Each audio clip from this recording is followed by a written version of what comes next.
tuli mu month of love. 14th February is Valentine's Day. Lunaku abagalana lweba exchanging omukwano gwagamba nti love yakutama oli ku bibyo. Rest in peace, because ensi gye tulimu, the world, earth, if you pull love out of your ingredients, you've lost it. So today mbadde njagala tusoosotole relationships mu nsonga ya intimacy tubyawule, era bwe tunaamalira okusoma kuno ogenda kuba otegedde mu bulamu bwo kiki kyolina okusalawo, oyagale toyagala, osigale mwogaane, ogenda kweyamba otya.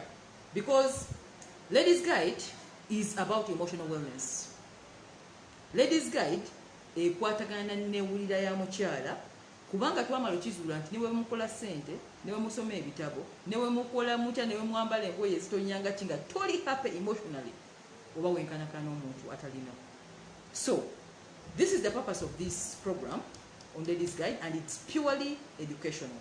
You never find fashion here, you never find anything here apart from something helping your emotional wealth. So Sunday, Valentine's Day, tubalina egudde kula Sunday naye Mungu atwagaza ki banange. Corona, lockdown, laba waleeta love ku Sunday, abantu bakola okusalawo okutuufu. Tewali kwerimba. Omuntu yenna ayagala munne, tewali excuse. It has come in the right time. So twagala okwetegereza omukwano guno tugutegeere mu common sense, tugutegeere kubanga bitandikira wano ebyo ebya physical, abantu okubeera physical ne balowooza nti ensi controlling ku physicality. It is very wrong. Why? Because I've done a lot of study on emotional wellness, on spirituality, on enewulira y'abantu mu bulamu, nenkizuula nti ebintu ebitawonya abantu ebisinga ebituleetera ssanyu, ebireeta okulumizibwa emitima gyaffe, bibeera emotional. So tusooke tuyiseewo kano. Sheraton Hotel, nzira mu bajjukiza, they have amazing packages for your Valentines. Olina omwagalwawo, mwagala kurelaxinga, mukoye ennyumba, you want to just take them out to have a different feeling in life. Sheraton Hotel has the Valentine's branch where there is live music for lovers. You get a flower for your loved one. Omukyala afuna akamuli mukalaba kano, nze bampadde obwange nedda si kano, kano njagadde balaga nkudde mali ke bambadde Valentine ewange ekeera. Mulaba red lips, red flower, red dress, kale love ekulema etya? Njagala to restore love in the heart of humanity. Mulekerawo ogamba nti love yabatama. Abanazi batukuba, abanazi batutama naye tebajja tujja mu love. Okay? Don't lose hope in love. So Sheraton Hotel, a Latin fiesta dance. It's a South American cuisine where you enjoy this dance. Yeah? Mugende mulabe ebintu ebyo nabagamba mulekerawo okwekaddiya. Ladies Guide tewali nnaku. Obulamu, you live once, you die once, nga bwogenda tukusiibula. Abalanga bajja. So let us enjoy yourselves. So if you want to take out your loved one this Valentine's Day, Sheraton Hotel has it all, and you can be one of their visitors. Like what they always say, there is always something for everyone at Sheraton Hotel. Genda nga bwoli bajja kwaniriza. Yes. Last year, 2020, this same time, twali tulaunching akatabo kange, the Ladies Guide to Emotional Happiness.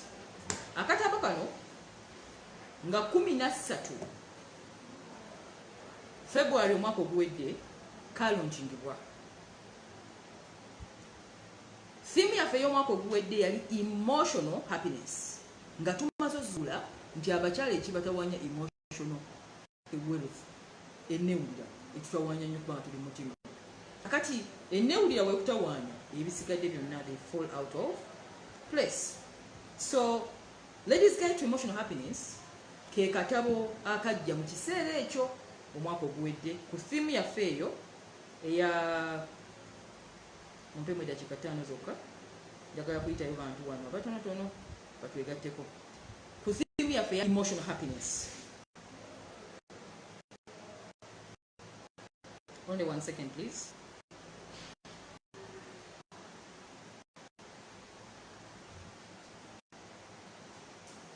Yes.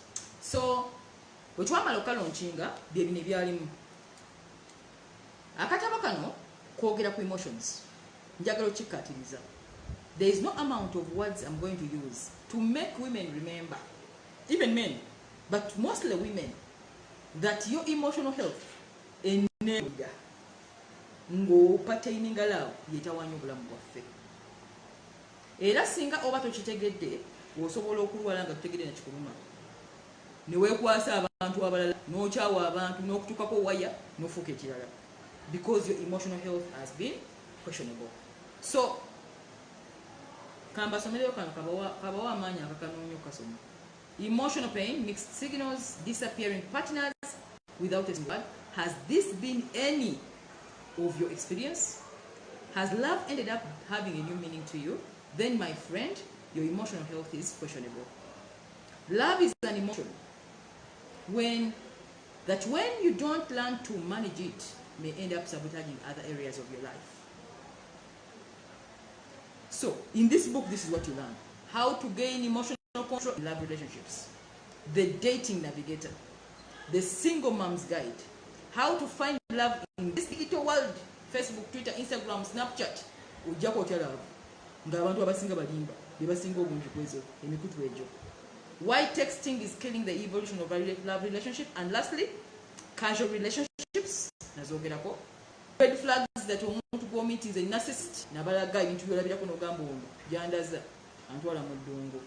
And how to move on after a breakup. It has the emotional healing tool. Emotional healing tool. Egenda okuyamba okwegobako obulumi obuli mutima. Kubanga nga bwe nabagamba nti when it comes to love relationships and the pain that comes with love, okuwona kuva mu ndamu. Tewali bigambo byogenda kwogera kunnyonnyola muntu mulala agenda okukulumirirwa akunnyonnyola kyoyitamu. So kitegeeza ki nti gwe yeewonya. Naye tosobola kwewonya nga totegedde which tools can I use. Bannange bino ebintu gye biri. Buli omu akiyigamu at some point in life you need emotional healing. Emotional healing. So kyaliwo omwaka ogwedde akatabo kalonchi the ladies get emotional happiness. Tugenda ba video eyaliwo. I think my boy will upload it. Babalage emikolo ku YouTube ekyaliwo ataliyo mu kiseera ekyo. So nansonyiwa ndi mukola ebintu bibiri omulundi gumu. Mariam is a multitasker. I'm everywhere. So tugende maaso.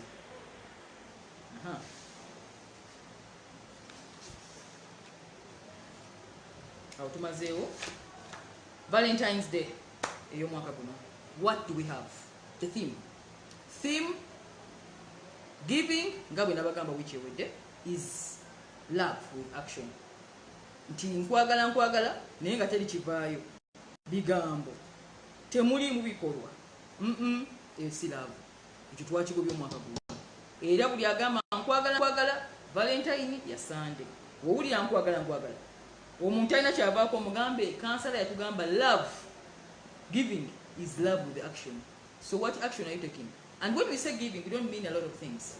You may give your time, you may give your gifts, you may give your services, you may give your sacrifice, you may give your caring. Of course you can give some money.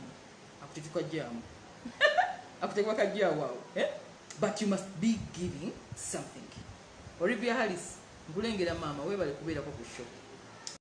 So Valentine's Day kitegeeza ki? Soke kyebuuze. Tuli mu nyanjula kati, sinatandika kuba wakyatulise. It is a festival celebrating affection. Lovers' affection, but celebrating olunaku luno. It is like sort of a public holiday. It's sort of a way to celebrate with friends, loved ones, omuntu ena gw'oyagala. Giving is love with action. Olaba ng'oyagala omuntu gw'otaba, That is called what? Muchiwandika, manipulation. Manipulation, narcissism, selfishness, self-centeredness, your definition y'omuntu agamba nkwagala nga talina ky'ateekamu ng'akima bukimu. Be careful of those people. Okay? And you sense them, you can smell. Okay? You can smell. Because you have the feelings to sense somebody who is a manipulator. Okay? So, if giving is love in action, or if giving is love with or in action, what are you giving as a lover? Okay, I told you not to feed one. Don't feeding out to feed one. But you gaba what no mwagalwa gamba, I'm restoring my heart. I'm restoring somebody's heart towards me. Okay? So let's celebrate this affection on Valentine's Day this Sunday. What do we have? We have gift hampers. Yes. Surprise your loved ones this Valentine. Ladies guide about packing the hamper. We have over 40, now 40 what? 43 boxes now. Bibino ebirabo kati mwabatagabira banna mu embasasi. Bibino abachala bali mugabira bambi babo. Abami bali gabira lava love kati webuzo na adiba atya banna. So bino byalina diba obukwano kwagana mulekera obukodo. Because you don't give. These people have given their loved ones. And love. We just deliver the gifts to your loved ones. Kakati love nature. By the way, when you get a gift softens. Well, if you're going to a great man carry a gift, it softens. It opens doors for you. How much more is it going to do for somebody you love? No mugamba, honey, darling, happy Valentine. I think I found out what else you want. Sigwatuuka tukutwaliddeyo kitegeeza omwadde n'ekitiibwa ekirabo kijjira mu bitiibwa. So mulekerawo omukodo bannange, buli ali ku mukodo gwa ladies guide ng'olina laavu ng'ogamba laavu gy'oyagala naye nga togaba. Eno theme y'omwaka guno mbajjukiza nti giving is love with action. Babano ebirabo biri wano boxes tujjudde wano. Yeah, we are delivering them, all of them tomorrow. So chocolates, apples, shirts, lingerie, shoes, bags. Oh my, it has been such a busy week. So how do you get the hamper? If you want the hamper, Nansu Gajena, Sawiya, anyone, share my numbers. Go to WhatsApp, don't call, just WhatsApp. Between now and tomorrow, Sunday, I'm not taking any orders. So we want hampers between now tomorrow, because those things take a lot of time. There's parking, there's hours to take over. Love, you miss it. This is the area of love. It is Tima. In peace, it was a son of love. So it is 772 Shinana Musa to Kumi Atano Musambi. Number Jamba Musindika message. So what am I giving as the ladies guide? Ask me. In those hampers, we are giving free chocolates, we are giving free apples, we are giving free flowers, we are giving free Valentine's card. Chiche sitaba wadde. Huh? So what I'm trying to show you is that I'm leaving the example. I'm trying to leave the example. So bully client who are free, they have got the best of the best. So we are glad to work with everyone who is interested in love. Abali ebulaya oyina omwagalwa wali eno tutayana ladies guide tamunze nja kimutuusaako bulungi nnyo mu budde butuufu benge yabaddewo mu lutobala tugobe obukodo. So all hampers must be ready by tomorrow because Sunday is a bit tricky. Okay, Sunday we shall not take up that running around. It takes due diligence to prepare all this. It is work. So we are working between now and tomorrow. Sunday munyumire love gwaganya okugaba ngo okola entondo love nonga muzanyo mu musaba. It is a real game. You have to be smart upstairs. Omuntu aba yakutama wishira watch is the soul and then you get the peace of mind. What's wrong with that? Okay, tutandise.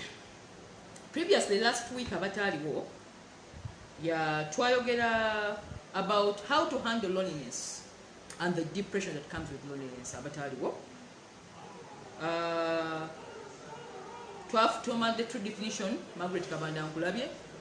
Lona Carl, yes. twasoma definition ya loneliness, twasoma causes of loneliness, twasoma how to stop feeling alone, and then we concluded that loneliness is a state of mind. It's a state of mind, because if it's a state of mind, you deal with the head, okay? And then you should learn to be alone, because one time you find yourself alone, but not lonely, okay? Not lonely. That feeling of loneliness. So, abaliko, abatalaba, Nasuga will share my YouTube channel, Mariam. Just go to the YouTube channel, Mariam. In case this is your first time to the YouTube channel, subscribe for more of these empowerment videos in the future. Nga bwe nabagambye tujja back shifting after some time. Ye twali ntukolera ku channel emu. Ekyo kankyogere mu Luganda abazungu tebajja kitegeera. Baleme tugoba ku wamaizo nyiga ebbaton ne banzijjako. So if you missed that show on loneliness, go to the YouTube channel. It was loaded there. You can find out. So today, say sexuality, sexual intimacy in love relationships. What are you going to benefit from this show? Chicho gendo funa. Tontambula tewenyenya kwata ekalamu n'olupapula. Leero genda funa obugaga, genda funa essanyu, ogenda tereza ebyafa, ogenda funa emirembe, kubanga kyengenda okubaako emotion ne controlling ensi yonna. Mwemuva sente, mwemuva obwavu, singa eri mismanaged. Mwemuva essanyu, mwemuva ziga. If it's mismanaged. So toseguka, get pen and paper. Wala when you get the point in Bonotinga. Okay? So in today's session, we are going to have a value of this. The true definition of the word intimacy. Intimacy.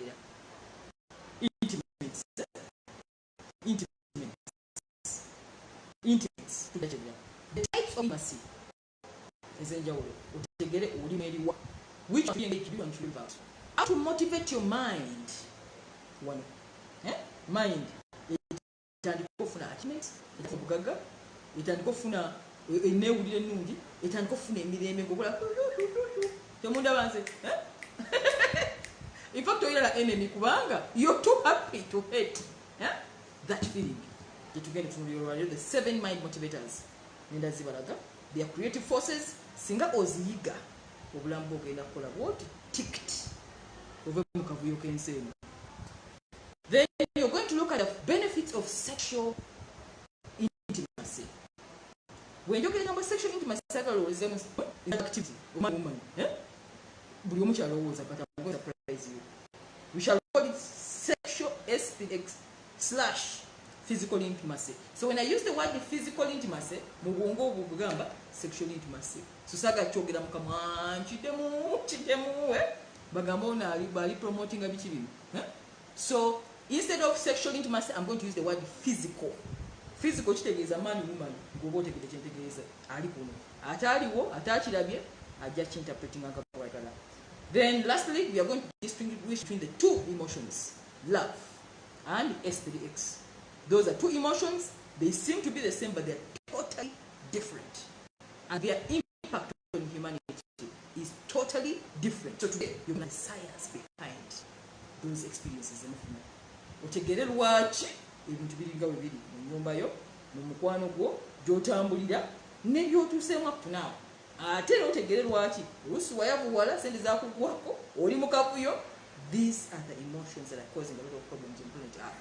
And we are overlooking them. Why? Because they seem to be like leisure. They seem to be like gambling.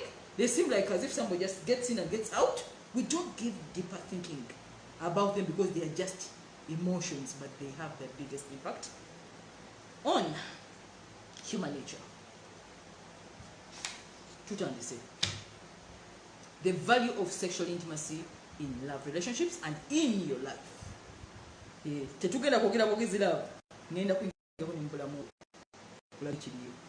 When I talk about life, it's what we've gone through till the present day world.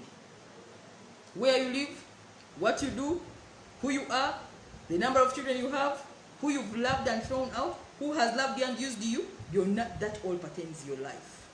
And it's part of your memories to the present age. So, physical intimacy when together, gagambye physical is meat on meat. What that meat on meat? Or what is the second cause S3X? I want to put it out of my mouth, and I want to be a professional as I was trained. So let's look at the definition of intimacy. Tuchogera mu lulimi Oluganda, tukize ne mu Luzungu. Tuchogera mu Luzungu, sorry, tukize ne mu Luganda. Physical closeness of two people. Physical closeness abantu ababiri of two people in a personal relationship. That feeling, gebaita intimacy. I am intimate. I am intimate with you. Kitegeeza tugase bingi nkuwulira tweyingidemu. So when you talk about intimacy, njagala muwooze ekintu kino nti until when your relationship gets intimate, okweyingiramu ne mweyingiramu, it has not happened as a relationship. So the confusion that comes with relationships is that people are in relationships which don't have definitions. Ebyobulimbalimba ebyo binyumira abantu kubanga they keep lingering around for long time. Talimu mwali ali casual, tali casual. Amwita atya mukwano gwe, muganda we, business partner, anything which doesn't have a definition, and it is causing confusion to your mind.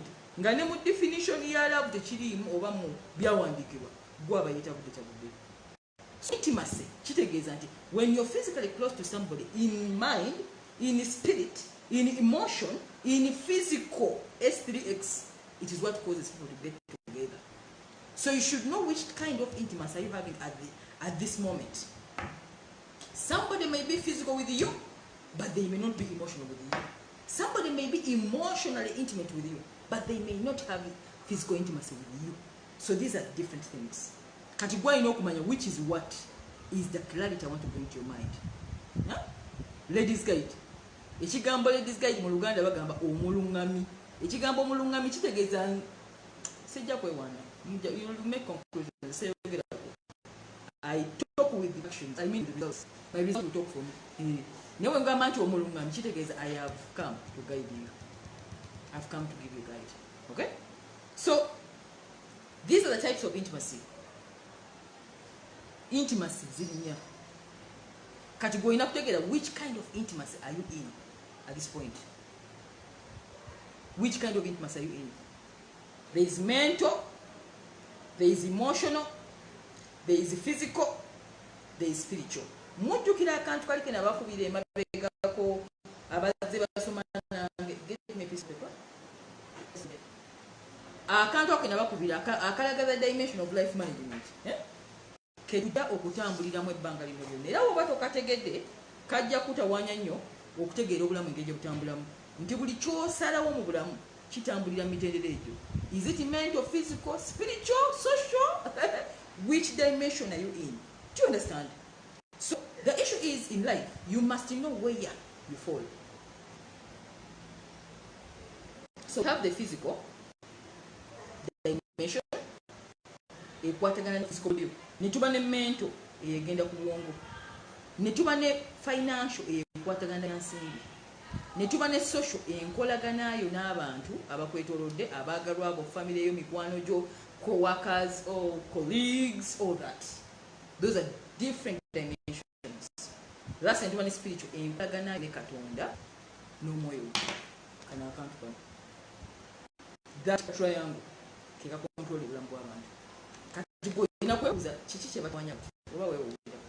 Am I physically unhealthy? Am I spiritually unhealthy? Am I financially unhealthy? Or am I socially unhealthy? Those are all healths. Those are all healths. Why? Because every health eyamba okutwala ekigendererwa ky'obulamu bwo. So bwe tuddayo mu kigambo physical intimacy kitegeeza nga mweyagala n'omwami. When you get physical in that act kyembagambye n'abatanzi wandika ekigambo S oteekawo 3X akantu ako is when we get physical intimacy. So when you get physical intimacy with somebody ataliimu emotionally, mulabya akantu ako enkozi kantozi, you're confused. Until when a relationship becomes emotional, it doesn't matter how much physical intimacy you have. Even if you have it today, next week, tomorrow, in the next minute, it does not matter on the situation of life.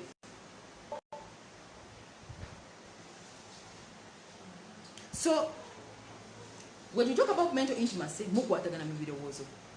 When you talk about emotional intimacy, mukwatagana munewulira akuwulira nawe muwulira. When you talk about physical intimacy, it means mukwatagana mujja abaganda bakyogera bateje kigambo. Wenjogera Oluganda kyowaza amatu banga babye bomu. Physical intimacy kitegeeza nti you are intimate mu S3X. But it doesn't guarantee that you're emotional. Akavuya kondoza mukategede. So spiritual intimacy kitegeeza nti emyoyo gyammwe gikoze kitya gyegase. Those are all levels of a relationship. So which level are you? Mukyali ku physical, oba muli ku emotional, oba muli ku spiritual. So every relationship has different levels. And the feeling is of the practitioners in the relationship. Nobody can define it. Mwabakirimu mwabakiwulira nti wayi muntu ono ngamba muwulira spiritual tuli wamu. Nantu yakikwatagana. Oli nagamba wayi tukwatagana, we are compatible. Bwetugenda mu kapiira omuzannyo gukwatagana. Mulala tekukwatagana. Aho ne muvaawo nogamba omuntu ono nga muwulira tulina semento tuklikinga he's smart and smart wayogera muwulira but that's that yadde mwewulira wano mu mendo muyinza oba temwewulira mu mendo temusobola kwewulira mu physical. Those are all different levels of intimacy. So the question should be, which level of intimacy are you now with your loved one? And what should be important? Is it spiritual intimacy? Is it physical intimacy? Is it mental intimacy? Or is it emotional intimacy? What has value? So, that this entanglement semula mu nkolagana n'abantu mu mikwano be bantu obutategeera sex and the science behind it. They're just engaging, they're like animals. Animals, they don't know that value. If you understand that value and how to mix it up in that blend, oh, you have found happiness. Because it is the bliss of life. Bliss your life. No amount of money compares to someone who has seen that. No amount of material possession. No amount of it is excitement. You can't define in normal words. So, forget the physical intimacy, forget the emotional intimacy, forget the mental intimacy, and forget the spiritual intimacy. Naye omulawo walero is physical what? Intimacy. And emotional what? Intimacy. So emotional intimacy ojikatane physical intimacy nebibera wamu bwebiti. Life has just begun. You are like a newborn child. Okay? Because if either of the two engage if you engage in the physical, emotions, it is purely a lie. It is too dry, and that's what narcissists do. Abanazam. Boba jamu emotional intimacy, I take out physical. Physical, that take emotions. Tayagala kumanya jova, tayagala kumanya bakuzalawa, tayagala kumanya oli mulwadde oli mulamu, yajja for physical intimacy. Yeah? Abanazi. Nabagamba last week, when I talk about narcissism, mugamba mutya, rest in peace. RIP. They are negative energy. So if you realize someone is a narcissist, they are selfish, egoistical, self-centered. God is gift to the women. I'm God's gift to the universe. RIP. If you engage with a narcissist, no matter how much sexual experience he gives you or she gives you, that excitement is mentally at that particular hour, but you're going to be empty for a very long time, and it is not worth it. It's such a lousy trade-off on your emotional happiness. So they intimately excite you physically, and emotionally they pull out. So that emotional emptiness is what causes the pain on everybody's soul. And that's what narcissists do. Nabagamba, it is like you moving in the desert. Ononya amazzi ag'okunywa, eddungu liddene, n'onoonya ne gakubula, ate gy'olaga wala, ne gy'owala. It is what happens to anybody in a relationship with a narcissist. It is purely emotional dryness. Wogenda mu desert ya love, tosangamu emotions ze. So you are alone. Rest in peace, demons. Yes, they are like a spirit. Okay? So those people are in pain. Because why I'm talking about them, it is that these are the things in my office most of the time. Narcissists is the song of this world now. And in my book, Emotional Happiness, the rise of narcissism, how do you spot them? Red flags. Again, I remind you, avoidance. Nobody has a solution for narcissists. They should never lie to you. Cook well, watch, don't waste your time, never. Avoidance, as psychologists tell us, is the best. That's what I studied. Just avoid them. They love themselves so much that they're like a gift. Don't waste your time.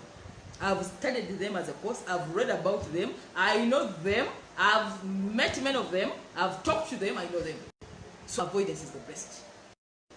And you just no contact. Okay? If you want to concentrate on a passion and pour your love there, don't waste your time on emotions. If you're dating one, pull back. Don't enter that thing. It's a very empty desert with no oasis. Tell him as you Munasism. Rest in peace. So, let's go back to physical intimacy. Emotional intimacy minus physical intimacy, sexual intimacy minus emotional intimacy equals narcissism. Kafomira mukalabi. Margaret Kabanda kawandiika bakalabi. Physical intimacy oli okubeera physical naawe. Na subtracting emotions gatayingira equals narcissism. Uli mu narcissism. Why? Because it is painful. The experience is exciting, but later on you're emotionally what? Empty. Empty. Nansu gajina kawandika kafumira. The physical intimacy, ulaba olinga kwa physical intimacy minus emotional intimacy equals narcissism. Techiriyo. That's not love. And those are people who make love look what? Bad. So whether a man or a woman will have oscar emotions then you're not being real. Therefore, let's talk about only these two emotions. I mean intimacy. Physical and emotional intimacy. So the secret in life is emotionalizing your intimacy. That's the secret of happiness. Nchidamu. Ekyama mu bulamu okunyumirwa obulamu bwo is to make everything emotional. Kiyingiremu, okigweremu, okitekemu omwoyo gwo. Bwe bulamu. Buli wokipulinga out n'okiteeka mu mwoyo, which is emotions, it becomes pure dry. It is dry. It is a desert. There is no fruits on it. There is no fruits. So when we talk about emotional intimacy, it means two people who are connected intimately with that ingredient of emotional connection, being them. That's what makes a marriage good. That's what makes people stand test of time. That's what makes relationships stand problems. That's when people stand the poverty and all the winds of poverty. That's what makes people stand even COVID experiences and lockdown. You can stand it when there is emotional ingredient in that relationship. No matter how much physical you're having, and emotional is not in, you're pure wasting your time. That's what I am clear about it. Never gonna be with physical intimacy minus emotional intimacy equals narcissism. Katigendo also make chigambo narcissism. So a narcissist can be a man, it can be a woman, it can be a girl, it can be a boy, it can anybody, it can be even a parent. We We have narcissistic friends. It can be a narcissistic friend, a co-worker, somebody who is so selfish. They care about themselves. They manipulate, they use, and they use emotions to lie you. Baita muche emotions. Mubanga abakwataganye na chibuka. Mubanga abakwata. Like, I think it's like this. Now we collaborate, and then you get drained. It's draining in the mind. So let's talk about emotional intimacy. How do you make your relationship emotional? Kubanga yensonga sexual intimacy tugenda gitula kwalinga maso erina emigaso gyayo. Naye kati tutunde emotional intimacy, omuntu mubeera mutya intimately ne muntu kyenagambye nti I'm intimate with the precious penny as my friend emotionally. Ekigambo ekirina okubeera wano kukama wano as a ladies guide student abali mu community eyo, kigambo emotional. Whether it's a job you're doing, whether it's a product you're selling, whether it's an idea you're selling, whether it's a place you live in, whether it's anything must be emotionalized. If it's not emotionalized, you're purely wasting your time. There are no results. There are no results. Kakati ulabe ekintu nga kiri empty. Omuntu alina love mwakyakola. Ekintu ekyo kibi nnyo. Kibi nnyo, and it's too common in our country here. Nkiraba nnyo. People don't care. They may not even put love. Tebali emotionalized to their work. Tachina emotion. They are just working to get a pay. So emotional intimacy is built in a relationship based on these factors in the balaga. Timunna kuwulira n'agamba nti gundi oyo ndi emotionalized with them. Bino weba tebiri emotionalized. They may have physical, sexual intimacy with you, but they may not emotionally connect with you. They may connect with someone else outside the marriage, outside the relationship, and all their friends, all their brothers, but not you. Yet you are the one having intimacy sexually with them. I want these things to think. I want it to sink in your head that sexual intimacy does not equal love. It is totally, purely out of that. It doesn't mean love. It is just an emotion which is biological. Anybody can get, how would they call that word? Hit. Anybody can get a hard on to have sex with you, but they will not be emotional with you. Let it sink in your head. If you understand that, then you start valuing the value of emotional intimacy. Is this person emotional with me? Emotions are stasimalo kubanga zikuteyo. Chiri changuwa. So if you want to emotionalize your marriage, your relationship, your whatever you define it, yeah? These are the things. Trustworthiness, obwesigwa. Pull it out. As long as somebody says, I don't trust you. Chitegeza, I do not love you. Chitegeza, I've lost interest in you. Chitegeza, I am not emotionalized over you. Chitegeza, just a chigambesh. Mpuli yasikia kwesiga. Asito omuntu asikamu obwesigwa ati ne bwe mugenda mu physical intimacy teyemalayo. You've lost it. And it is here in the head. So building trust should be the foundation of every love, relationship, friendship, business, anything. If you don't build trust, you can't emotionalize anyone.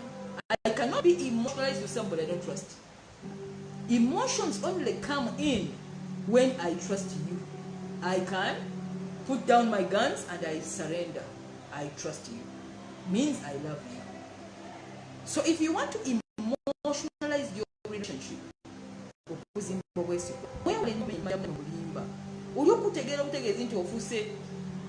compromised. Yeah? Compromise intelligence. You compromise. It doesn't take a long time. Just do something, someone doesn't feel trust for you, they've lost it. And the intimacy is gone. Intimacy is emotion. Physical. Emotion is real. And that's a desert. Maureen Glorious. Turu. Nze njogera mazima wano bagamba ladies guide sisiga kazibu. anchawe by the way temutana nakunchawa kamba buli lwaki temina kunchawa agatabo gayitirivu. That's one. 2 obudde butono. 3 nakola dda. I started working when I was the age of 19. By 25 I had worked. By 30 I was like an old woman. So ndimoko. So don't even bother hating me. You'll be wasting your time. Okay? I went ahead of myself. So be trustworthy, be respectful, 3, be caring and supportive. Be curious omuntu olina okumumanya. Tokolagananga na muntu ng'ogamba nkwagala nga tomanyi gye bamuzaala, tomanyi mannya ge, tomanyi binyumira mbuto yazaala abantu. Bintu ebyobulimba bannange. Let's not waste time. Love is truth. If you're not true, you can't love. Because you're telling a compromise. It is as pure as it is. Okay? So accept yourself. Towerimba. Be you. Be you. Tosiga kazigu wano mukamwambo simanya ugena mpola mpola oba bero tambuze gonjebwa wefule kyotali. Be you. Somebody will love you for who you are. Be you. Because if a friend doesn't love you as who you are, then you're faking. You're faking. And finally the curtain will fall down and the real you will come out. Curtain yebeko bwe buli jono buli jawo bwana bwati. So me am me nga mulaba. I'm me every time I'm like this. And I've enjoyed my life because I believe the original me. Don't die a copy. Don't copy anyone. Be an original. The Sikopa, I'm an original because I am me. So if you accept yourself, you're curious, you're caring, you're supportive, you know, intimate for you. It's, by the way, it's very easy to emotionalize somebody. It's very easy. It's very easy. If you want to learn that thing, learn it from the dogs. It's just an animal, a dog. It doesn't work. It doesn't toil. Yet you have to take care of it. Bring meat, it eats. Bring what? It eats. It just makes you emotional. Emotional. My dogs after at home have made me emotional. At times even I fear. You have to think about I'm eating in the restaurant, I have to pack them these bones. Agamakuba mugampe. Ngatwalira mba olina mu kibuga. Olowooza ku mbwa gye wayise waka. Because they have learned. You trust them, they trust you. They care about you, they love you truly. You know how it's up. So why can't we human beings learn from them to build this emotional intimacy? Mariam Naguja, the Ladies Guide, in case it's your very first time here, follow me and your life is going to be the sikwata kumutune muleka bwintu. I will leave you with a blueprint of mind. So intimacy, a more emotional closeness which you know we are engaged in. Physical intimacy is exciting, but it does not guarantee a fulfilling what? Relationship. Yet it also has some benefits. To just menyera mono. Nenga emotions, being an emotional love doctor, kyensinzirirako, kyennemerako. Lwaki kubanga na kitegeera nenkimanya sina kintu kyenkulanga siri emotional. No. So let's look at the mind activators. Biki ebyo ebikyamula obwongo. Kubanga bw'okyamula obwongo bw'obuzuukusa oyinza okukola ebintu bingi nnyo. When you talk about love, sijinyonyola nga basenga. Bano basenga. Okay, they're doing their job, but it's on the surface. I explain relationships in the deeper perspective of life. Because it is part of the other triangle. The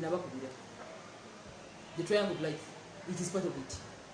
So when you look at life, don't look at go work, getting money. There is another part. There's another part of life. Kitwaga kuboka part here. Kubanga mwe mover ate ebisanyisa obulamu oba destroying. So emotions is a love. When you talk about love, S3X ebintu ebibiri mubitegesi mu bulamu. Don't overlook it. Whether you're having it or not, don't overlook that emotion. It can destroy you, it can make you. In life, there are 7 mind stimuli. Bintu musanvu byoyinza okukozesa ku bulamu obwo okubangula obwongo bwo. Obeere creative, active, achieving. You go out there to chase money, what, power, anything. But these are the emotions behind all that what you do. But they are in the abstract. Tezirabika kungulu kuno. Kubanga tuziwulira buwulizi and we overlook them. I always repeat that word. So, tulina 7 mind activators. Ezizukusa ebirowoozo. Olowooze bulungi, ofune bye weetaaga, ozuuka ogenda okolere abaana bo, okolere omukyala wo, baawo, whatever.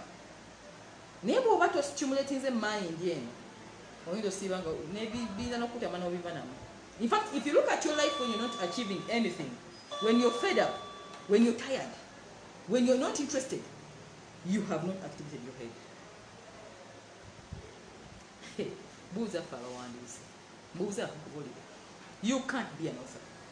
You cannot become a musician. You cannot be a leader in literature. In never film actor, bonna buli muntu abanga alina talent. Olina okwatira ebizinga wano. Kati omusanvu ze ngendo baago olondeko kyonaakozesa. Ojja kulondako. Ojja kulondako. Career. Yes. The 7 mind activators. Obwongo okubangula. Juka watandikira ku value of sexual intimacy mbavuga. Nabagambe sibyogerako nga bantu balala. Ebyange biri original, pure, researched, practiced, tried, then deliver. Simala gogera wano. I try everything if I give it out. Yes, abacha abakajja mu subscribing to the YouTube channel. If it's your very first time, Mariam Naguja, the Ladies Guide. Facebook, Mariam Naguja / the Ladies Guide. Follow me. Mulabe gye mugenda okoma. Mbawadde emyaka egyo. Mugenda kulaba love doctor baba kuno. Nga bannyonnyola love n'okusinga yagiba nnyonnyola. Because remember, a student is always better than the master. Nze mbongerako. Mutemunyongeddeko, nze mbongedde ky'omanyi kwongeddeko. So, every student must be better than the master. So, abanga master akusinga, you have a problem. A student must be better. So, tugenda ofulumya aba love doctor kuno. Bagenda ofuluma kuno. Nga bannyonnyola bino bya baazunkuka baga, hey! Because until when you activate your mind, you cannot do much. You can't do much. Tuli wamu?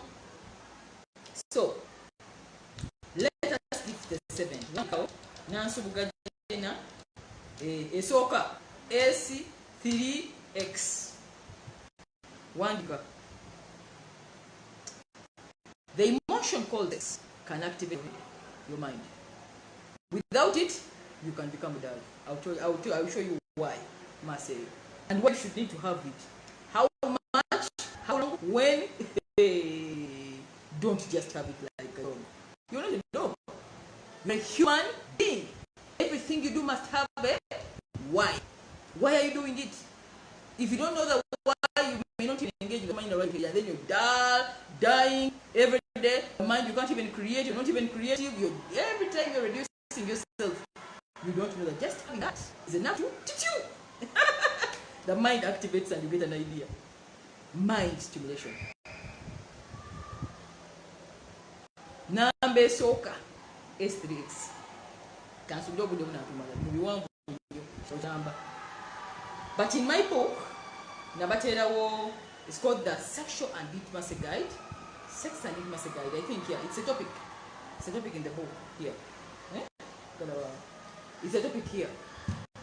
Okay? So, mujja kusoma ebisinga byesasobodde bagamba. Tubyongereyo. Eyokubiri, love. Boris. Number 2, love.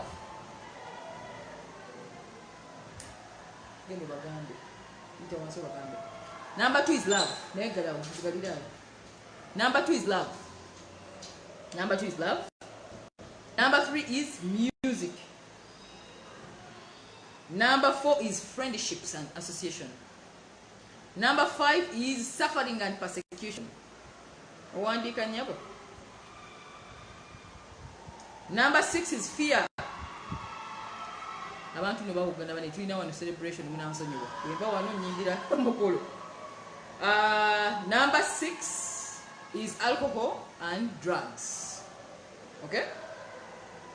So, ezo mind stimuli ziyamba omuntu okubeera active, motivated, empowered, nga tawedde muki maanyi.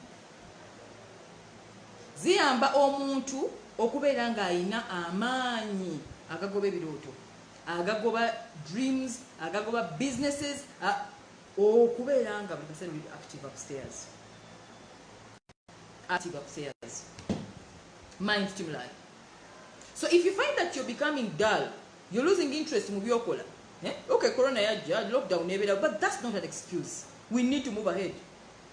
It will always happen. Lockdowns even in other areas nga sina corona yaziwese.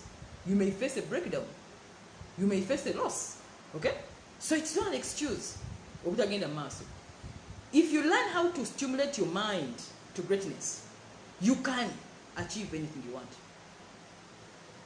Sexual and intimacy guide. Among all those emotions, stimuli. Love and sex is number 1.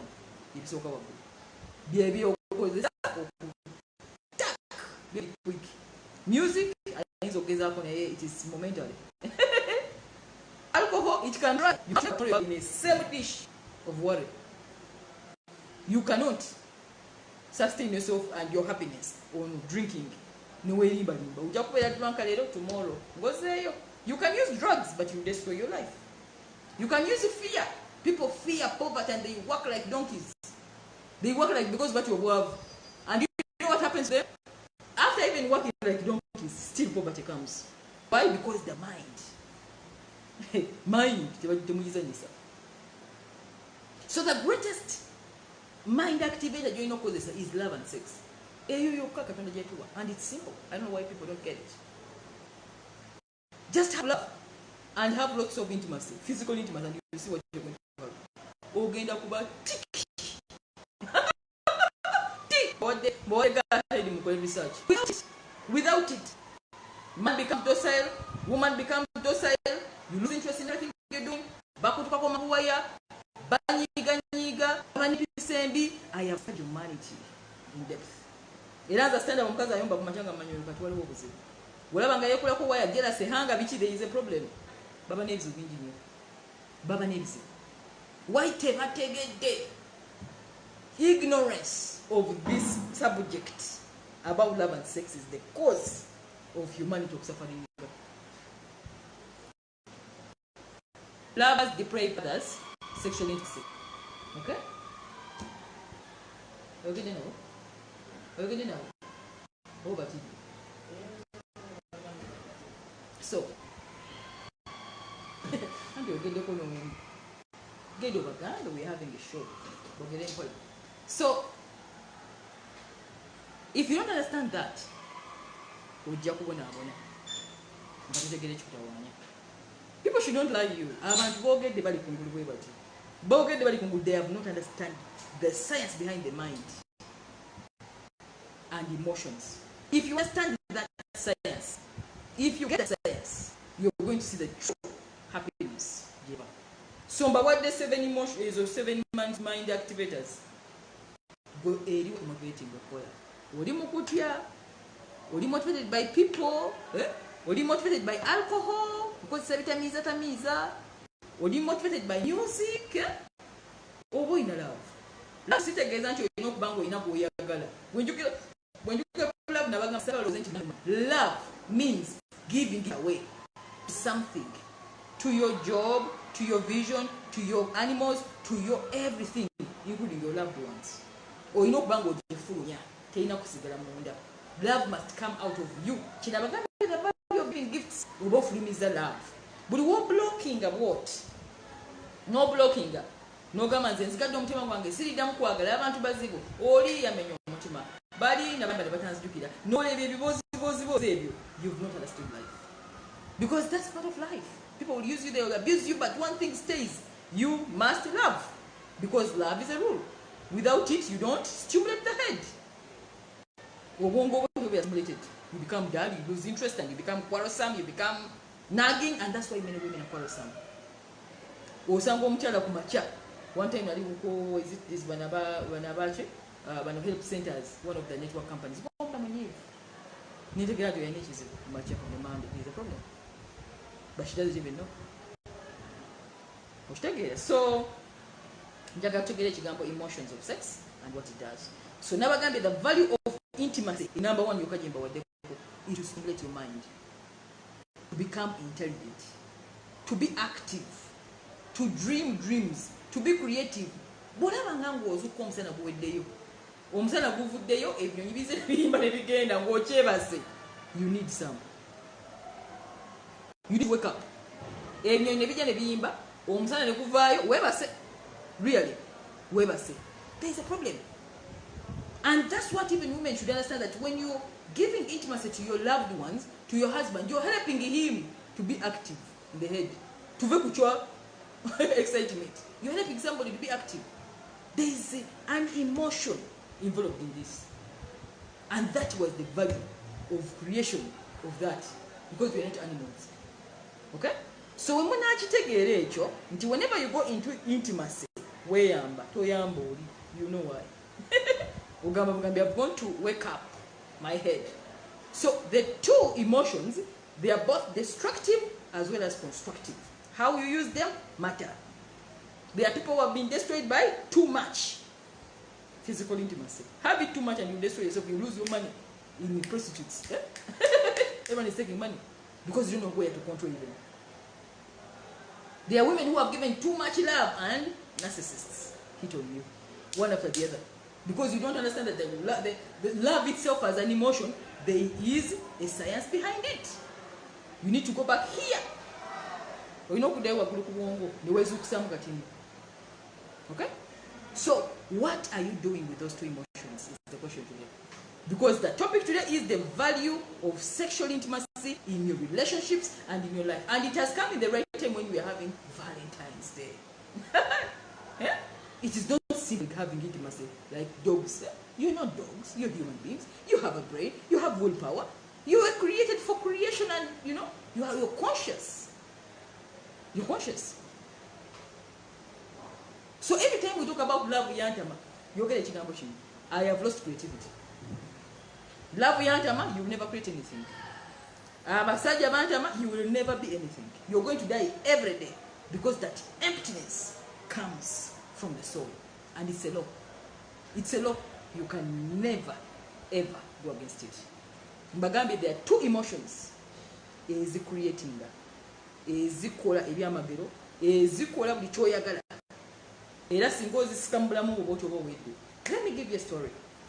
Not a story actually, it's just a comment. There is someone who posted on one of our forums, it's called the Entrepreneurship Forum. Nagamba, bapostinga mwami onowa mukama nayamba energy drink. So somebody posted the newspaper, and the guy was telling us stories of how he's making billions and millions of money, whatever. So when someone posts, everyone was commenting, wow, what's up with that drink? Why are people bichi? Never come by know you people. What that guy did is that in his advert, yagata two emotions. Yagata love, ne A3X. Nti how? Never come because the advert shows somebody is cheating, someone is looking for them, and it's about love. Everyone has to look there. If you pull out sex and love in anything you're doing, you're empty, no matter how much the product is good. Nembagamba, it may not even be the best product. There are many better drinks, but they don't understand the science behind S3X and LOVE. Why? Because those two emotions trigger this. Oxytocin, a happy hormone, which is a love hormone. Yeah? Somebody sees it, they feel, yeah? Hormone nekayika. 2, serotonin. Whenever advert, serotonin naika. 3, endorphins. Whenever advert, they get that happiness. And the guy sells that drink. So we discussed and people laughed. No, I'm telling you. There's nothing too much about that drink. It's about that. So, back to this. If you pull that emotion out of your love life, or out of your life, out of your home, out of whatever you're doing, what the hell are you doing to yourself? As simple as that. So, lwaki tubeera munsi nga tumanyi bintu bino bannange byabwerere nze mbimanyi ebbanga ddene. I've used them, they work. Now let me give you them all. So never pull out an emotion called S3S and LOVE in anything you're doing. Be it business, be it a product you're selling, be it a shop, be it food, attach those emotions on it and they will sell like a hot cake. Why? Because of those hormones they trigger in humankind.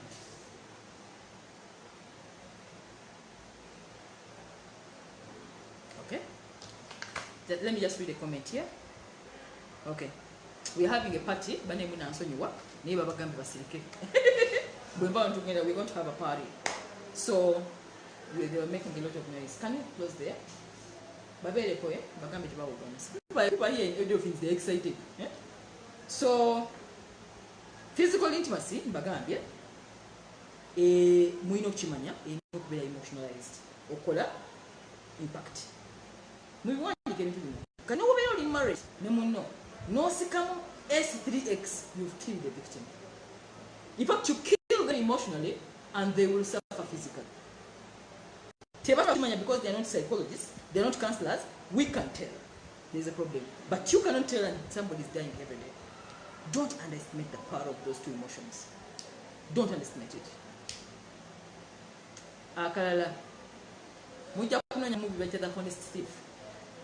It's a movie starring Liam Neeson.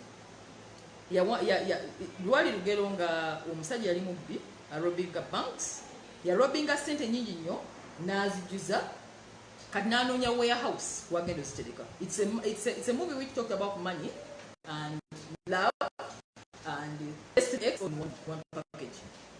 It's a thriller. You should watch it. So guy bw'atuuka anoonya warehouse oteeka sente wazibye ng'asanga mwana muwala.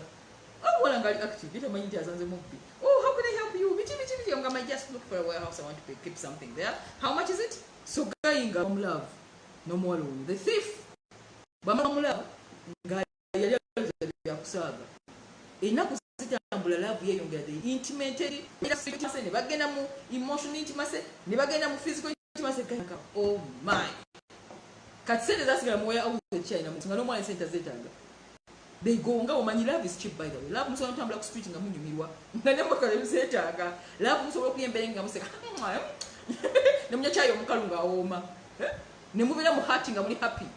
Love is an emotion which can give you that bliss of life without any material possession. So Liam Neeson went to the same system. Kati omwana amulaga ne senza alina mu buli mu house tazeetaaga. Gayina so ati base. Nagamba bikibi ndi mubi. Nagamba mugambe ndi mubi.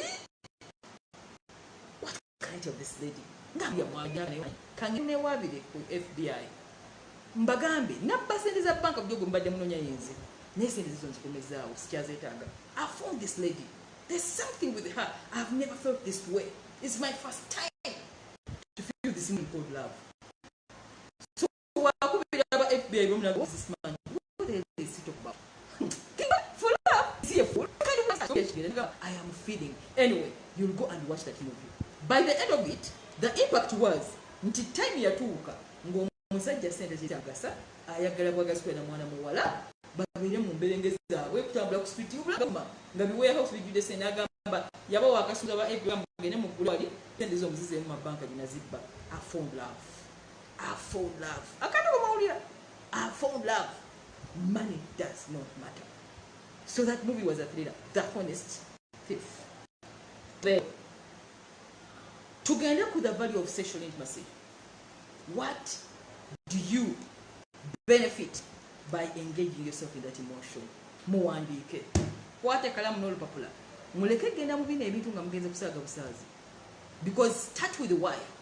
When you start with the why, everything is going to sort itself out. Why are you doing it? Don't waste your energy. Don't waste your body. Don't waste your money. Don't waste your time on anything which is not bringing value to your emotional life. It's a wasting of time. Simanyi obanjogera communicating. Hey. Whether you're single, searching, contented, divorced, separated, tired, you need these two emotions. If you don't have one, have the other. Because they are going to be the stimulants of this head. Without it, every great man in history, everyone, make your research. Every great man was inspired by that memory. Either you fall in love with the woman you love, or you fall in love with the man you love, or you find somebody who gives you an experience, the mind is like and you see stars and butterflies. No gaba, where have I been? Mugende mulaye movie, The Honest Thief. Yazayo sending nga afunye love nagamba temumbulya sente kwata nze nfunye omukazi. It's a thriller. A thriller, and there are a lot of life lessons. Abantu bagenda okulowooza nti sente love bifaanagana. They are two different, yet they all have a different impact. And if intertwined, they can also bring confusion. And you should separate the two of them to get the meaning out of your life. Ladies Guide, Mariam Nabudege Manyagang. Original, no duplicate. Original. Next to none. This journey has been 16 years. I took it as a life calling. I don't know what brought me here. I can't even explain. I just woke up and I'm like this. Okay? So, my value is your emotional health. Njaga nuzukuke ngabe nazuku. Kanze mundabe happiness is killing me because I understood where to find it and where not to find it, and I put a nembyawula bwe ntumala okubyawula akavuyo n'okagoba wano and you live healthy. Obera healthy. So sikubera ngo omuntu akusuza anjagala tanjagala mwali talimu simanya banzi simanya banima ebyo. Emotional health means no kavuyo ogoba kavuyo mbulamu by understanding where happiness comes from, and you don't waste your time because we have 24 hours a day and 24 hours 16 must be productive. Toja kumala budde ngoloza ku muntu bwoti, that's a waste of time. Narcissists chebakola bane sagera bogerako. Rest in peace narcissists. Sija bogerako. Tugende ku value of sexual intimacy. Wachi toyina ku depriving mwami wawo mutala wo mwami wo this experience. Number 1, wandika student. Continuity. It is only that experience that we continue as human beings. You must multiply. So anything you're doing that is not bringing continuity. What are you doing? What are you doing? Perpetuation of humankind. Chetwandigambye mu Luhande Oluganda Oluzungu luyitidde. Omuntu okwekubisaamu n'ozaala ekikufaanana. Nakyo ne kizaala ekiri kufaanana. That's what they call perpetuation of humankind or continuity. It is also part of the value of sexual intimacy for human beings. So it is either that or the other. But either way, there is continuity of humankind. That is one. Continuity. Number 2, your health. Obulamu. Obulamu. Omuntu olina okubeera obulamu. Kiki ekiyitibwa obulamu? Bw'olaba ng'ofuna ssenyiga, viruses ezikugwako, gwakolola, gwayasimula, you need physical intimacy. Because physical intimacy gives health to the body. Wachi. It is a source of, how can I say, energy, body energy. Omuntu afuna amaanyi. Bafuna motivation. Something comes up, you cannot define it, but you feel alive. You feel as if you've just woken up. Okay? So that waking up and the body, endorphins are pouring, serotonin, oxytocin, you get healthy. Why are you depriving yourself on that free God given in nature, etc.? Why? So every time you feel that a marriage is crumbling down, a marriage is struggling, there is a lack of that thing somewhere inside. You see, when you go to the UAE, if you come to ask for a divorce, I read somewhere, the two parties, Bagamba, we are giving you 40 days. You have to share the bed. You and Onobokoye. If you come back, just get out. If we mukomawo, ngamuchali kuchigambo chechimu nti nkoye, ngabagamba wow. And this is what happens. Many women come back when they are pregnant. I will go to Wekoma. This is how fun it is. So don't joke with that emotion. So people joke around with that emotion. They don't mind the sense behind it. tebagimanyi. So bali bagamba badde nakwaga nambi okoze mukoyi nawe okoze ki mukoyi ndi mugende. You have to share the bed for 40 days. Come back to us and tell us okoyi. Abakyala bakumangawo nga baki bali mbuto nga bagamba excuse us. Just excuse us. So one thing you must note is this: when we talk about LOVE, love, it is purely spiritual. Spiritual kitegeeza nti bintu bya myoyo. It doesn't matter whether you're brown, dark, short, tall, poor, ugly. When somebody falls in love with you, the spirits connect. Awunjaga kubera clear. Kitegeeza nti okwagala tekulinga physical intimacy. It is purely spiritual.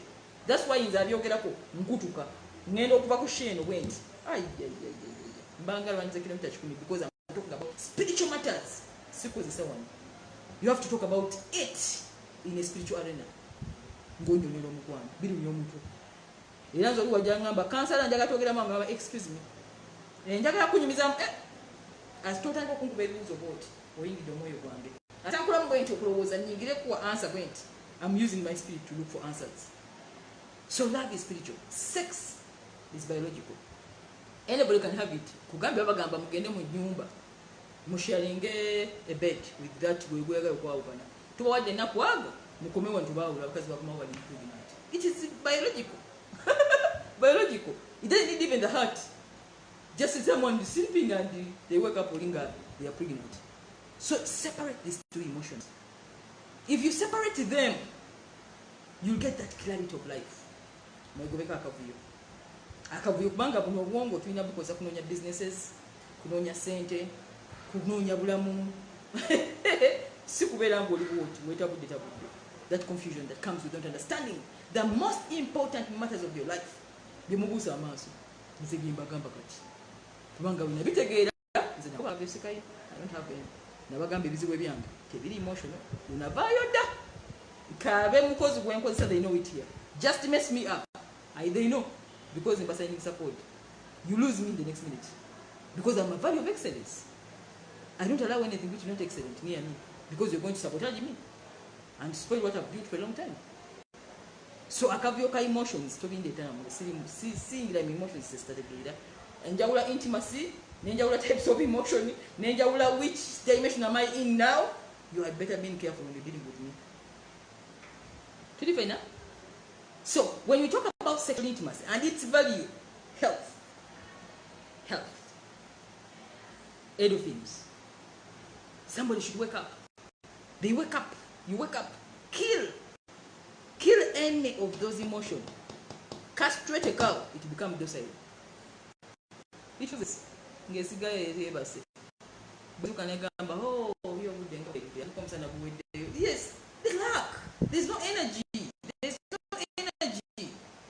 There's no energy. So we give happiness and excitement. Look at it in the view that have gone through health. So even women who are married and you're depriving your husband's sexual intimacy, you're killing the victim. It is dying every day here because it is not waking up. It needs to wake up. It needs to wake up to become a genius. Of course, you know that. So when a marriage is problem, you come at my time, just know your problem.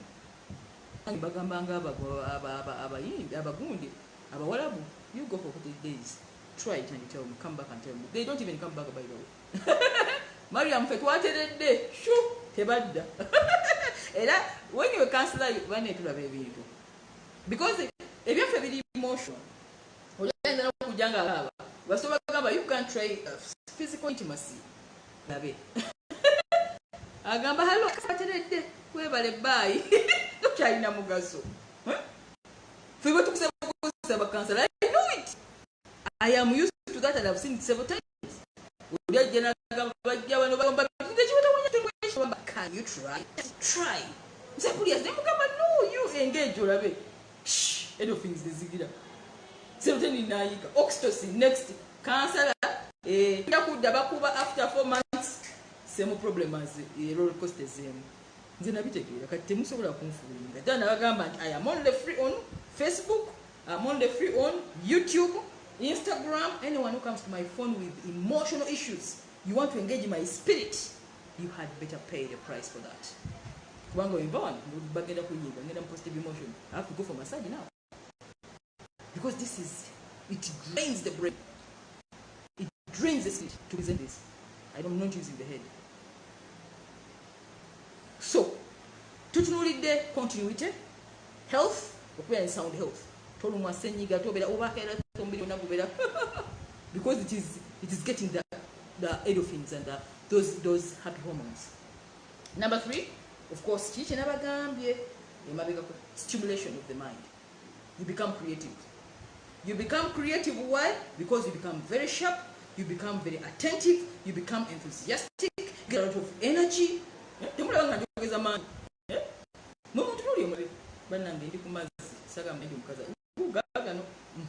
taking water. I'm taking water. I'm not drunk. Where do I get the energy from? So, number 3, lastly, is to the head. So, muyambe banamu.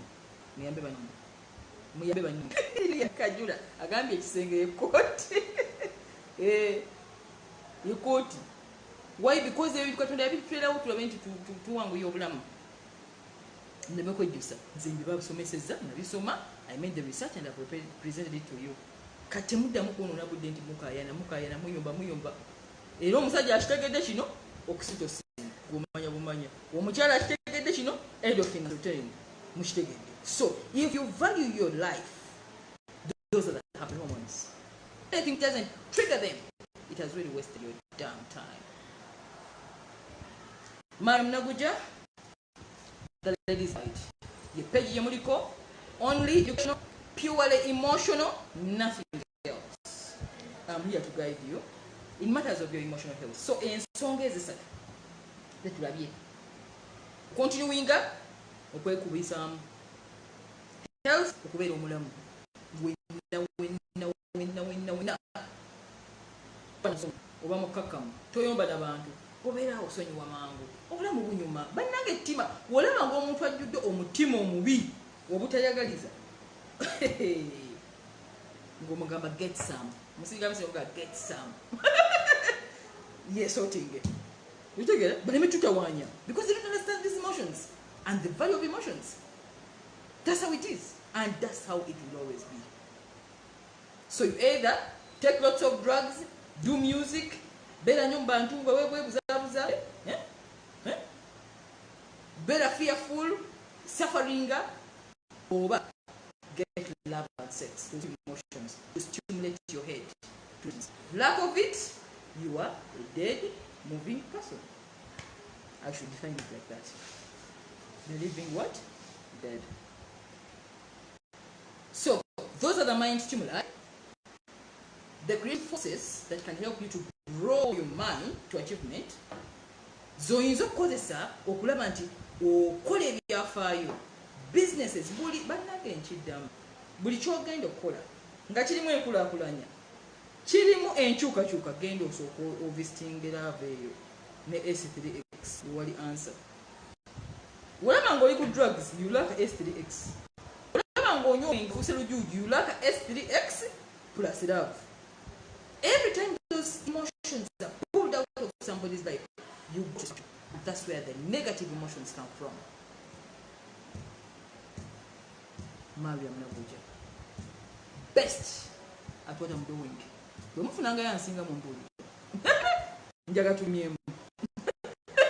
It is 16 years. Skilling it. I've lived it. I know. And I can even tell that somebody's marriage is suffering of S3X. I can tell. Because that's what I'm trained for. From your words, I can tell that there is a problem with you. You love them. I can look at you and I feel you. There's a lack of love. Hey. Tugende maaso. Inaida chikasatu. Abiri musatu. Sorry, abiri musanvu. So, sexual intimacy, physical intimacy, gives you courage, willpower, persistence, creativity, byofunanga ogenze mu kiko ekyo. kyebayita physical intimacy. Buli wowulya ngwega kuzuukuka genda wezuukuse. Abakyala bakyerabira because for them they are not emotional. Tebakifuna like men because men it is natural. For us you have to even work at it. Okweforcinga. Naye gwe jjira nti singa okisambula mu ngo you're going to become docile and creative. Ojjula obusungu, oyombayomba, ovuma abantu, oli akulinnyako n'ogamba lwaki onninyeeko. And by the way, your speech becomes negative. Toina kwagala ku mutima. Toina kwagala. Do you know what happens to you? Everybody gets you. Man okamandika ekikyamu buli omu tanjagala gwe kikyamu. Abantu bankyawa simanya biki ndika ekintu gwe mukyamu. Why? Because life gave us what they call willpower, the choice to make decisions. You have it. It is you. Not anyone else. It is you. So if we have willpower as a choice, then the choice you make it now. And then I will engage in this physical intimacy for my health, perpetuation, continuity, or to stimulate my mind. As simple as that. As simple as that. Or I will engage in it to help my husband to stimulate his mind, to get healthy, and then to multiply. As simple as that. 3. Don't do it. Quarrelsome, loss of energy, wekutulako obuwaya, no creativity, docile. You don't. By the way, last day you lose interest in God. You start complaining. Every time you go to pray, you just complain.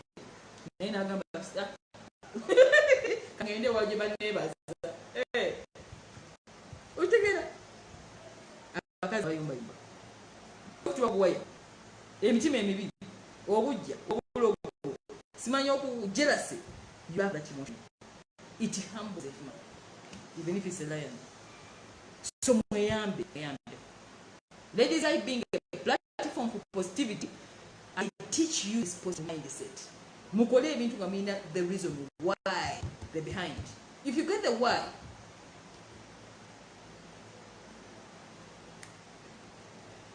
so of course it will motivate you to work hard and you become rich. You know, remember what day is a journey to richness. If you pull these emotions out of your life, emptiness. It doesn't matter whether you're the professor in what, a doctorate, I'm the president of the what, as long as you don't have these two emotions, you've not lived. You've not lived.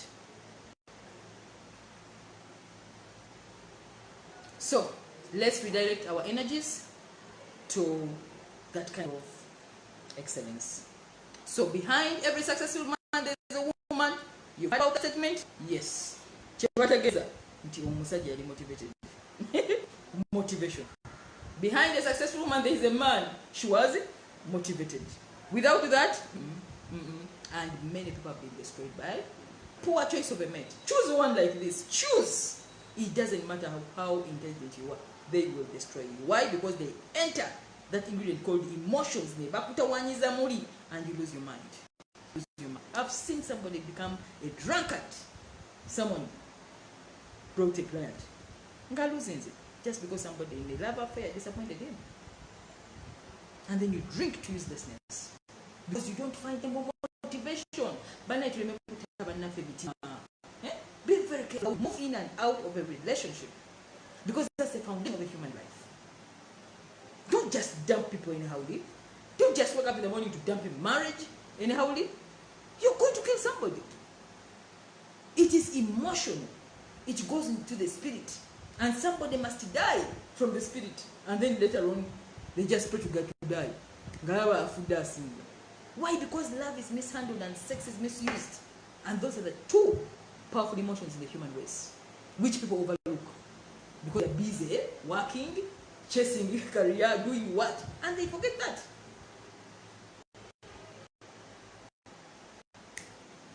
So physical intimacy should lead to creativity. If it's not leading to creativity, you're purely wasting energy. If it's not leading to children, it is not leading to health, it is not leading to creativity, to stimulate mind. So what are you doing? What are you doing? Mwebale kubeerako nze nabagamba wemba nsomesa kati ngeze mu bwengula nja kukomawo after sikyali wano. I'm not on earth anymore. I've tuned to another energy. So physical intimacy, the value is those three things. If it is not doing any of those three, it's not the pillar. So anybody putting you in any intimacy, when it is not giving you your three, they are wasting your time. If they are not even giving it anyway, they are killing you. They are killing you. You can't be with somebody who is not intimate physically with you and you're in marriage. It is death. It is death. Because you're not... The mind is not running at the first rate there. You don't have any motivation as to why. And then you have to look for ways to how to get it quickly. Here you know no expression. It has to come out. And that causes many things. You see, so to the mind stimuli, motivating the human mind responds to only those two emotions quickly, nothing else. All those others, but those two emotions, there's just okubera.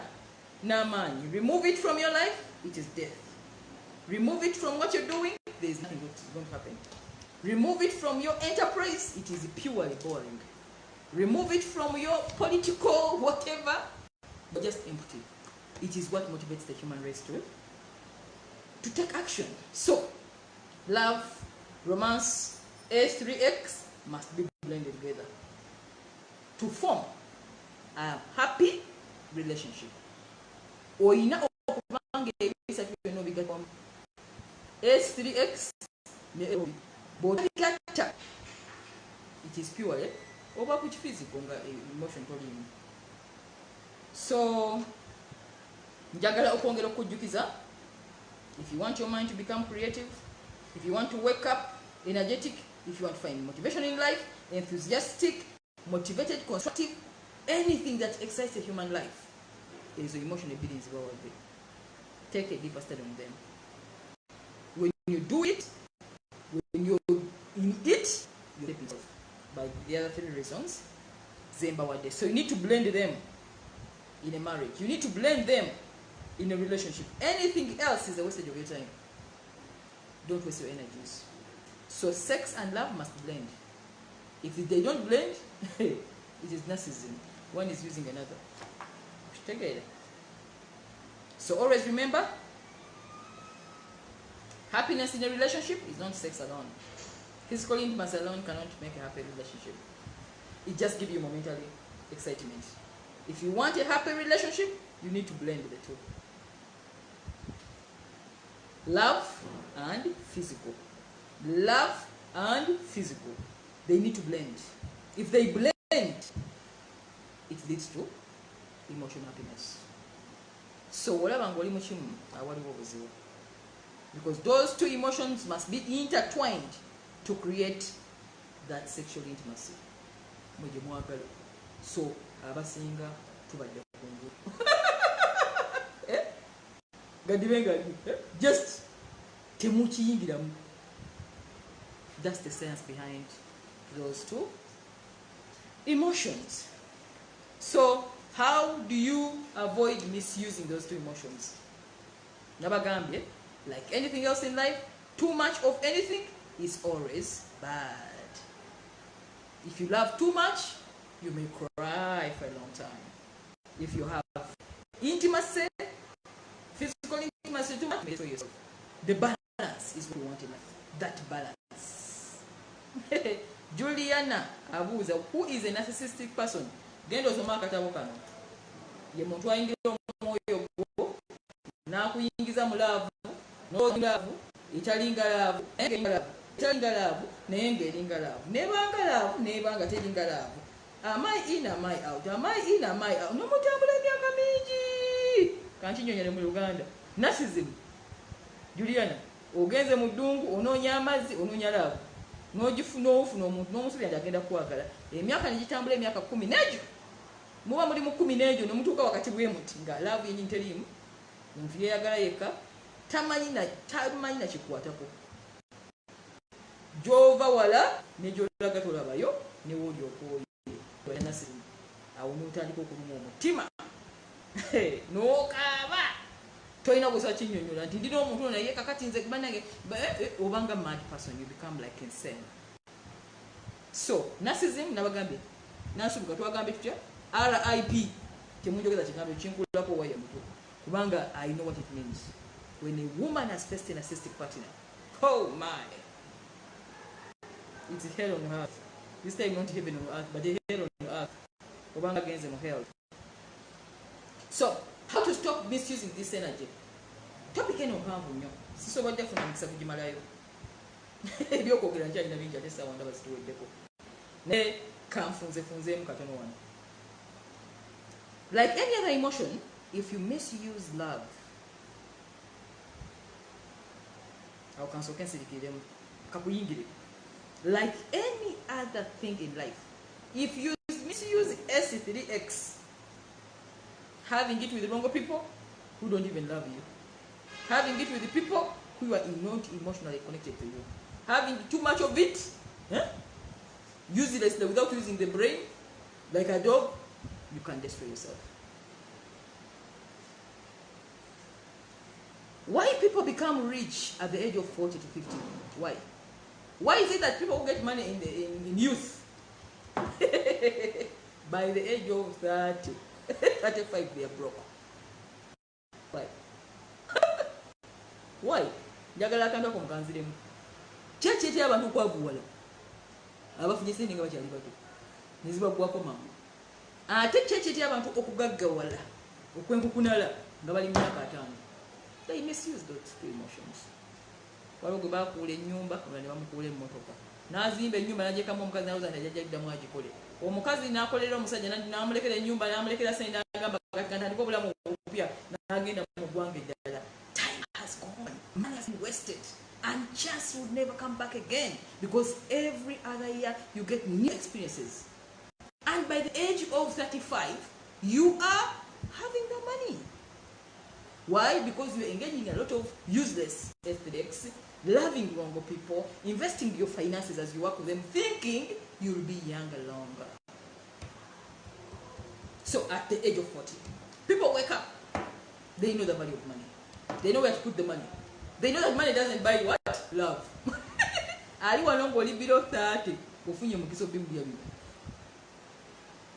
the age of 50, even when you spend your dime, sinatukayo, nekubulira ekiriyo. Ne woba ofulumya dime yo, it must come back in a very constructive way. They don't just waste money in 50s because you're consolidating security for your old age. You don't just blow money like that. Huh? You don't just blow money like that.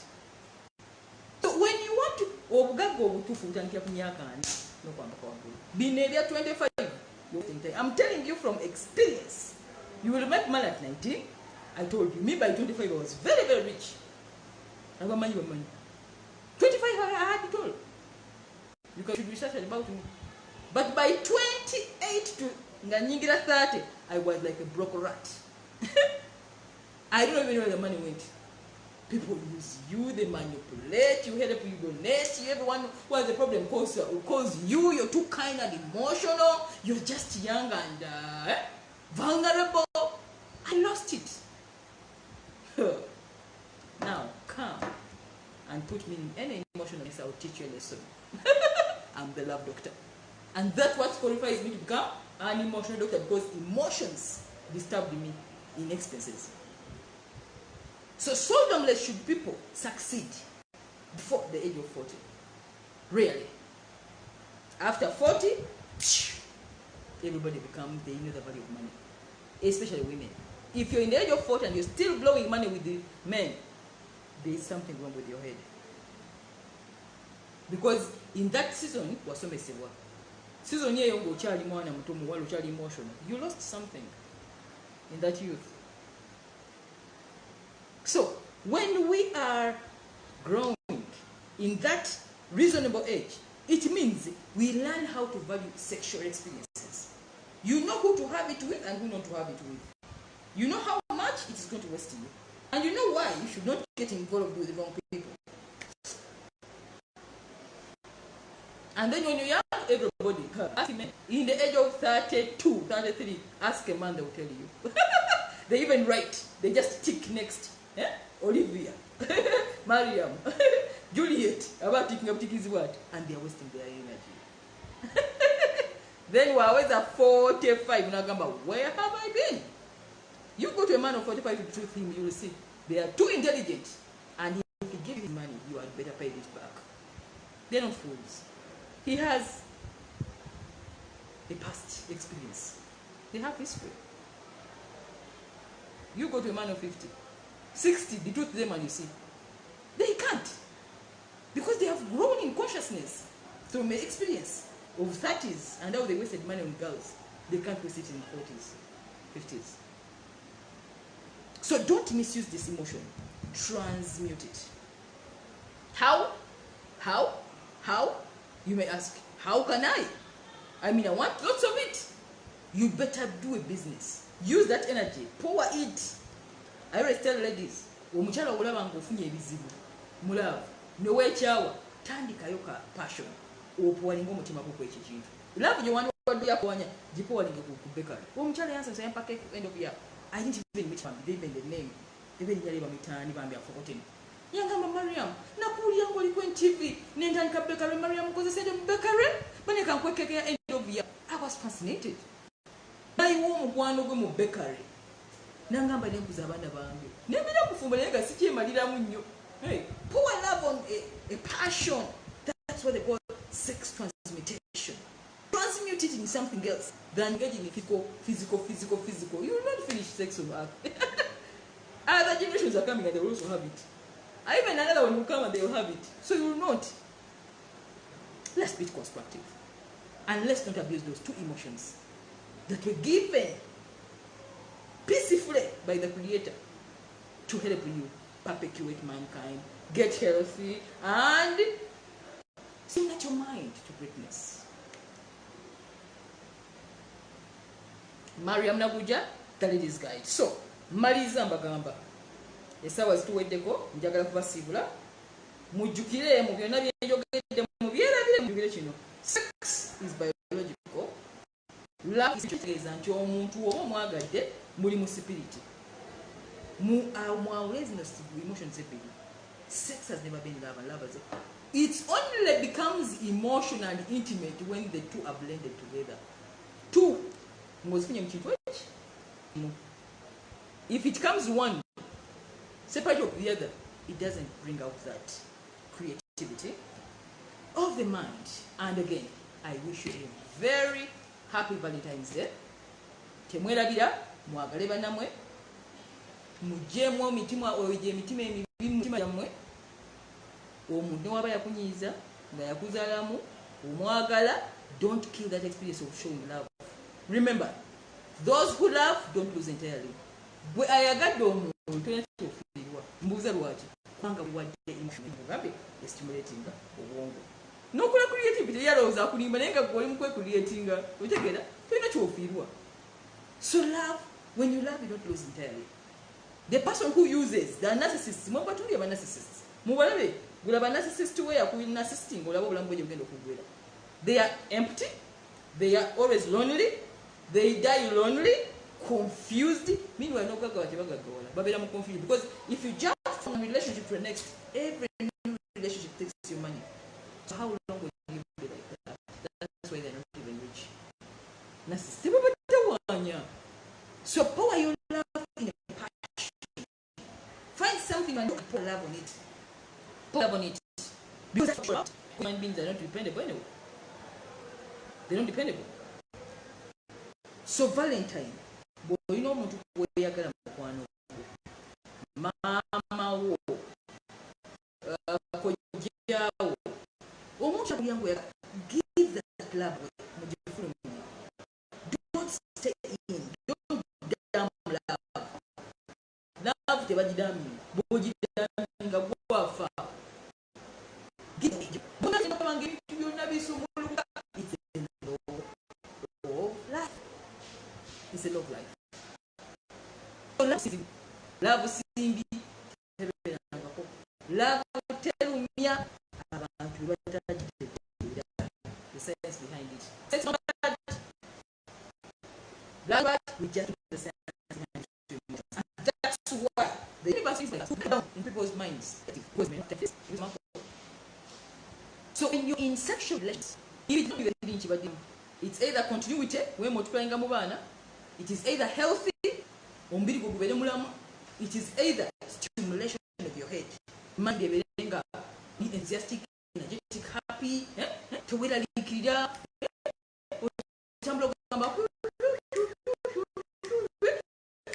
visible to calm down. Because life has a lot of issues. Half of your life is visible. Was that long way that Bwafanoga hagenze mutemaiti bamukola olubuto bwamindi basiga n'omulimu bwafuna omulimu teyani anamuwasa bwe bamuwasa yo mwami amusuza atya. It is endless and you should not worry throughout it. So the only time you relax is when you fall in love. But take up for one no.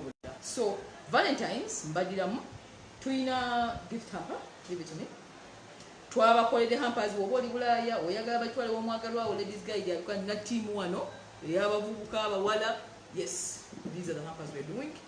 And then we have men belts nabagamba nkozesa ba Italy. It's either Italian, England, sagala bintu bili fake. I'm original. So belts, shoes, everything. I am a businesswoman. I import all those things and I make sure that I get the best for my clientele. Ladies Guide by Mariam Nabuja. Gwe mubaddeko. Mugwagale, like, follow. Ladies Guide by Mariam. Oh, Mariam Nabuja, the Ladies Guide on our YouTube channel. Subscribe. Kubange sawa yonna tujja kubeera eyo. Tuyina kye tupange ekyala ekijja. I want to give you emotional health. Emotional health. And look at me. I commit, I deliver. This is I commit, I deliver. Why? Because it's a thing I went through. Similar to that. So to be able to go to Genga, Muite Kubana Mumba, share, Jabadukis, Mazu, better tuned. Then I'm but you never come over Mazu. Mugambe Kubana Mui. Because if you don't involve other people, Uiga, but you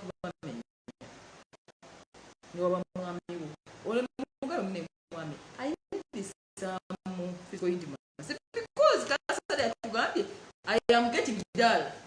I'm getting dull. I can't wake up. I want to sleep. I sleep for long. I get tired. You can't even plan your money into class. So the value of sex in your life, Chiagambia, where are you yamba? Toyamba uyamba go. Because man is body, spirit, and soul. Mind, body, spirit, and soul. And man is physical, mental, financial, social, and spiritual. That's the dimension that makes life. So, buli chokola, dimension. Mariam Nabuja, yenze, awezo malero, temuta between sex and love. Mubere very careful with candidates for you. Abaga take it more. Read the Ladies Guide. Ladies Guide, emotional happiness. Ladies Guide to fulfilling relationships. And Ladies Guide, the journal. We are improving the journal.